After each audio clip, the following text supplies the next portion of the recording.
સુરતની ડાયમંડ કંપનીના ચેરમેન અને રાજ્યસભાના સાંસદ ગોવિંદભાઈ ઢોળકિયાના નેતૃત્વમાં શ્રી રામકૃષ્ણ એક્સપોર્ટ્સ કંપની દ્વારા શ્રી રામ મંદિર પ્રાણ પ્રતિષ્ઠા મહોત્સવની સ્મૃતિમાં સુરત ખાતે રામાયણ થીમ પર સમૂહ લગ્નોત્સવનું આયોજન કરવામાં આવ્યું છે, જેમાં 84 યુગલે પ્રભુતામાં પગલાં પાડ્યા હતા, જ્યારે આ લગ્નોત્સવમાં વર વધુ રામ અને સીતા બનીને આવ્યા હતા।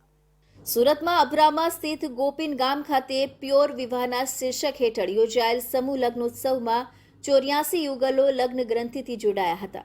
આ લગ્નોત્સવનું ખાસ આકર્ષણ એ હતું કે વર અને વધુ રામ સીતાના પરિધાનમાં હતા અને આયોજન સ્થળે રામાયણના પ્રસંગોને જીવંત કરવામાં આવ્યા હતા। બેટી બચાવો, ઓર્ગન ડોનેશન, પૈસા બચાવોના સંદેશા દરેક લોકો સુધી પહોંચાડવા પ્યોર વિવાહના પરિસરમાં રામલલ્લાની શોભાયાત્રાનું પણ આયોજન કરવામાં આવ્યું હતું, જેમાં સુરત શહેરના સિનિયર સિટીઝનોએ ઉત્સાહભેર ભાગ લીધો હતો। આ અંગે ગોવિંદ ઢોળકિયાએ જણાવ્યું હતું કે અયોધ્યા ધામ ખાતે 500 વર્ષ પછી ભગવાન રામના મંદિરનું નિર્માણ થવા સાથે ભગવાન શ્રી રામની પ્રાણ પ્રતિષ્ઠા થઈ છે, ત્યારે આ પ્રસંગની સ્મૃતિમાં SRK ફેમિલી દ્વારા 24 ફેબ્રુઆરીના રોજ પ્યોર વિવાહ શીર્ષક હેઠળ સમૂહ લગ્નોત્સવનું આયોજન કરવામાં આવ્યું હતું। આ લગ્નોત્સવમાં જાન આગમન સાથે શરૂ થયો હતો અને કન્યા વિદાય સાથે પૂર્ણ થયો હતો। અમારી કંપની શ્રી રામકૃષ્ણ એક્સપોર્ટ એટલે કે SRK દ્વારા આજે અમારા જે સ્ટાફ મેમ્બર, જેને અમે કંપનીના ફેમિલી મેમ્બર કહીએ છીએ, એવા ફેમિલી મેમ્બર 84 વરઘોડિયાના આજે લગ્નનું આયોજન કંપનીએ કરેલ છે। અત્યાર સુધી અમારી કંપની દ્વારા અમારા સ્ટાફ મેમ્બર, ફેમિલી મેમ્બરના 1000 થી વધારે લગ્ન થઈ ગયા છે, કારણ કે આ 15-20 વર્ષથી કન્ટિન્યુ દર વર્ષે અમારા ફેમિલીના લગ્નો લેવાય છે।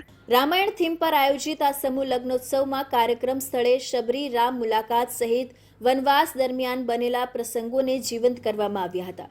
એટલું જ નહીં, પણ યુગલોએ પણ ભગવાન શ્રી રામ અને માતા સીતાના રૂપમાં સપ્તપદીના ફેરા લીધા હતા। કુલ 84 યુગલોએ પરિયણ સૂત્રમાં બંધાઈ દાંપત્ય જીવનની શરૂઆત કરી હતી। વર્ષ 2015થી યોજાતા પ્યોર વિવાહમાં અત્યાર સુધી 813થી પણ વધુ યુગલે પ્રભુતામાં પગલાં પાડ્યા છે। આજનો અમારો આ SRK કંપનીનો 10મો સમૂહ લગ્નોત્સવ મોટા વરાછા ગોપીન ગામ જે જગા છે એની અંદર 84 નવ યુગલોના આજે લગ્ન થવા જઈ રહ્યા છે। આજે સ્પેશિયલ આપણે જે આ અમારો 10મો સમૂહ લગ્નોત્સવ છે અને અયોધ્યાની અંદર ભગવાન શ્રી રામ ભગવાનની મૂર્તિની જે પ્રતિષ્ઠા થઈ એને અનુરૂપ અમે એવું વિચાર્યું કે આ વખતે આપણે રામ ભગવાનની થીમ ઉપર આખો કોન્સેપ્ટ 84 લગ્નનો બનાવવો છે। પ્રભુતામાં પગલાં પાડનાર અને રામ સીતા બનીને આવેલા નવ દંપતીઓ રામ સીતા બનીને ખુશી વ્યક્ત કરી હતી। આ સાથે જ અયોધ્યામાં ભગવાન રામની પ્રાણ પ્રતિષ્ઠાને લઈને સ્મૃતિ રૂપે આયોજનમાં રામ અને સીતા બની આવ્યા હતા। SRK દ્વારા યોજાયેલા સમૂહ લગ્નોત્સવમાં મોટી સંખ્યામાં લોકો જોડાયા હતા।